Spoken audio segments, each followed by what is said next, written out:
Professora Heloísa, para nós que somos leigos em Libras, muitas dúvidas surgem quando se trata desse assunto. Nesse conjunto de dúvidas, a gente poderia elencar algumas. O que significa Libras? Se são apenas gestos que servem para traduzir a língua oral? Se é o alfabeto expresso de forma manual? E ainda, a língua de sinais é a mesma no mundo todo? Bom dia. Libras é a língua brasileira de sinais. Ela foi adotada desde 1993 por uma votação na FENES, a Ação Nacional de Educação e Integração do Surdo. O que foi votado foi a sigla Libras, tá? Porque a Libras, a língua brasileira de sinais, surgiu na comunidade surda brasileira, né? E isso eu gosto de enfatizar, ela surgiu, ela não foi criada, porque uma língua ela precisa surgir e cumprir a missão daquela comunidade, que aquela comunidade necessita, né? Então, a partir de uma, duas gerações que utiliza aquela língua, ela passa a se constituir realmente uma língua, né? Ela assume o status linguístico dela. Ela é uma língua que utiliza a modalidade espaço visual, né? Então, a gente utiliza, o emissor emite através do espaço, com gestos, e o receptor capta através da visão, né? Então, nós podemos dizer gesto visual ou espaço visual. Ela é uma língua completa, né? Natural, com toda a complexidade que os sistemas linguísticos possuem, né? A gente vê que a língua americana de sinais, né? Você fez uma pergunta sobre ela é universal, né? Não, ela não é. Cada país possui a sua. Como nós acabamos de dizer, ela precisa surgir naquela cultura, naquela comunidade, né? Por exemplo, se a gente institui uma língua do Esperanto e não é utilizada, né, ela não é uma língua viva e autônoma, né? Como será que fala o computador em latim? Como que fala a internet em latim? Né? Então, não é uma língua viva e não dá autonomia hoje mais, nesse sentido. E a Libras é viva e autônoma. Ela é viva porque ela está em constante evolução, surge, o desenvolvimento tecnológico lança novas tecnologias, né? E aí vem o sinal para aquilo. O sinal, tudo vai sendo nomeado. Então ela é viva.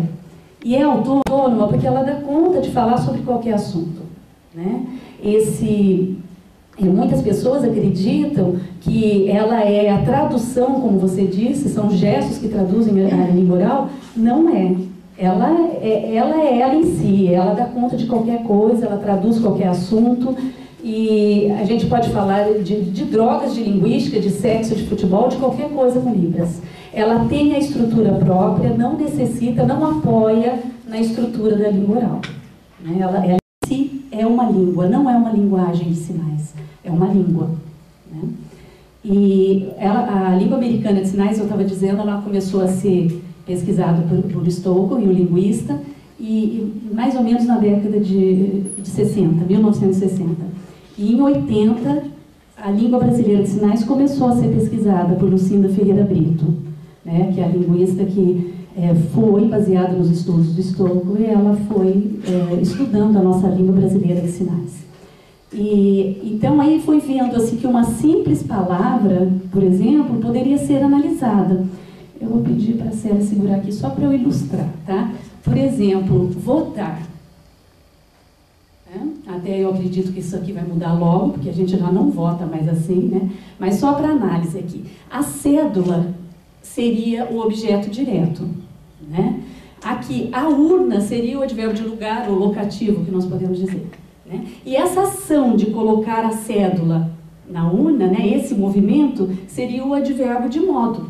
Então, uma palavra pode ser analisada, imagina, e sintaticamente, né? As frases e outras coisas mais, né?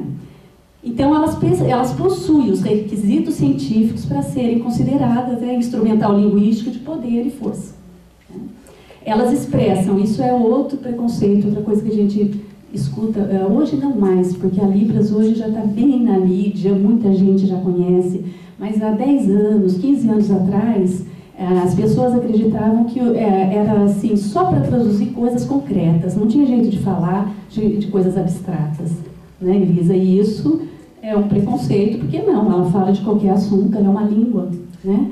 Ainda é reduzida, porque é uma língua muito nova, muito recente. Compara, por exemplo, o nosso léxico, o nosso vocabulário em português e o vocabulário em Libras, como é menor, né? Até a gente vê assim, as intérpretes às vezes traduzem o que a gente está falando de uma mesma forma, porque falta ainda muitas palavras. Então, os surdos costumam falar, nossa, mas você já falou isso, ela já falou isso, né? Você está repetindo. Mas a gente fala com outras palavras e fala a mesma coisa, muitas vezes, né? Ela tem, então, a estrutura própria e é considerada a língua materna do surdo brasileiro. Né? Mas, embora a língua materna a gente inicie, vamos dizer, no berço, em casa, não é essa situação do surdo, porque 90% dos surdos brasileiros, quer dizer, no mundo, né, são filhos de ouvintes que não dominam, não sabem, não conhecem, na maioria das vezes, a língua de sinais. E se fosse filhos de pais surdos, né, teria acesso muito maior à língua de sinais desde o berço. Né? Oliver Sacks, que é um escritor, é um livro muito interessante, O Vento Vozes, ele diz, num determinado momento ali do trabalho dele, que uma criança, ela não foi simplesmente treinada. A mãe era surda e chegava para o bebê, antes de entregar a mamadeira, fazia o sinal de leite e dava a mamadeira. Igual nós ouvintes chegamos e falamos para o bebê, vamos mamar, a mamãe trouxe mamadeira, né? E ela fazia o sinal.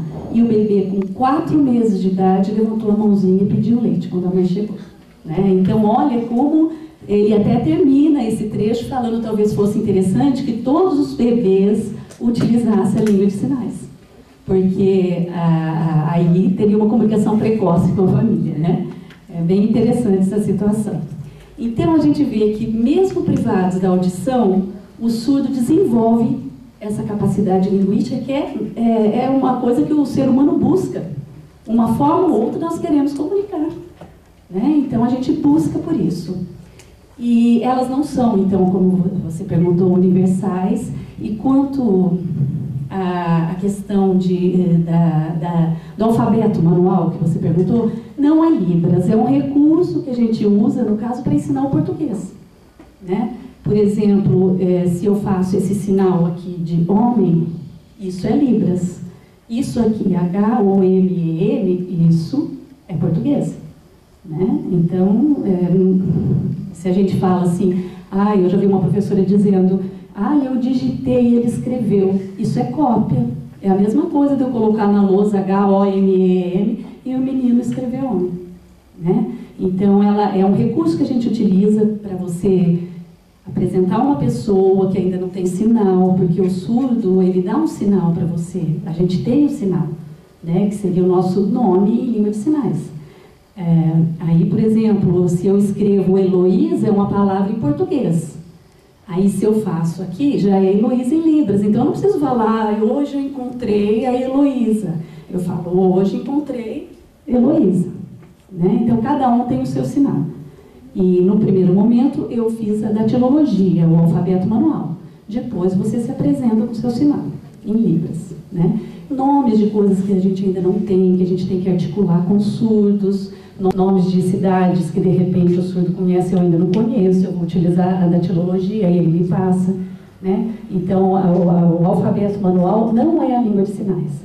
E muitas vezes engana, porque o que os surdos vendem por aí, distribuem depois, né, é o alfabeto manual.